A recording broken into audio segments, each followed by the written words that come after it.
Hi friends, welcome to my channel. ஐயோ, எனக்கு என்ன சொல்லணுன்னே தெரியலை.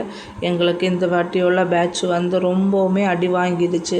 ஏன்னா மொர்டாலிட்டி லெவல் 6 கொண்டு வந்த நாள்லேருந்தே வந்து எங்களுக்கு மொர்டாலிட்டி லெவல் பார்த்திங்கன்னா டே பை டே எங்களுக்கு இன்க்ரீஸ் ஆகிட்டே தான் இருக்குது. என்ன ரீசன்னே தெரியலை. ஸோ சூப்பர்வைசர் வந்து பார்க்குறாங்க, எல்லாமே பண்ணுறாங்க. பட் இது வந்து இந்த மாதிரி ரிசல்ட் வரும்போது நமக்கு மட்டும் இல்லை நஷ்டம், இது தரக்கூடிய ஓனருக்கும் நஷ்டம் தான். ஏன்னா இந்த மொர்டாலிட்டி லெவல் இந்த மாதிரி இது வரைக்கும் வந்தது எங்களுக்கு கிடையாது.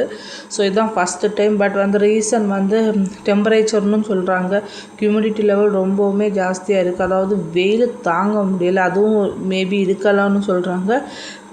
அதில் என்ன வந்து ஏதாச்சும் கோழிகளுக்கு ஏதாச்சும் டிசீஸ் வந்துச்சான்னு தெரியலை அப்படின்னு. சரி, எதுவாக இருந்திருந்தாலும் பார்க்கலாம். தென் அவங்களும் வந்து டெய்லி சூப்பர்வைசர் வந்து பார்த்து செக் பண்ணி நமக்கு மெடிசின் எல்லாம் தராங்க.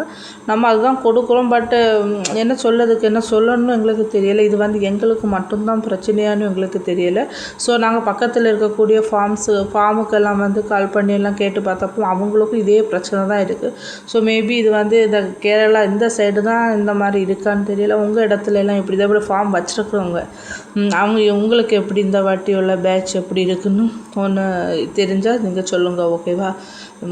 பார்ப்போம். நீ என்ன பண்ணதுக்கு ஒன்றும் பண்ண முடியாது. இந்த மாதிரி வந்திருந்தாலும் ஃபேஸ் பண்ணி தான் ஆகணும். ஸோ ஃபைனல் ரிசல்ட் நமக்கு எந்த லெவலுக்கு கிடைக்குன்னு தெரியும். எனக்கு இது வரைக்கும் வந்து நல்ல ரிசல்ட் நமக்கு கிடச்சிட்டு இருந்து, இது நல்லா கிடைக்கணும்னு தான் நம்ம ட்ரை பண்ணுறோம். பார்க்கலாம், பொறுமையாக தான் இருந்து பார்க்க முடியும். Okay friends, thank you. Please support பண்ணுங்கள், ஓகேவா?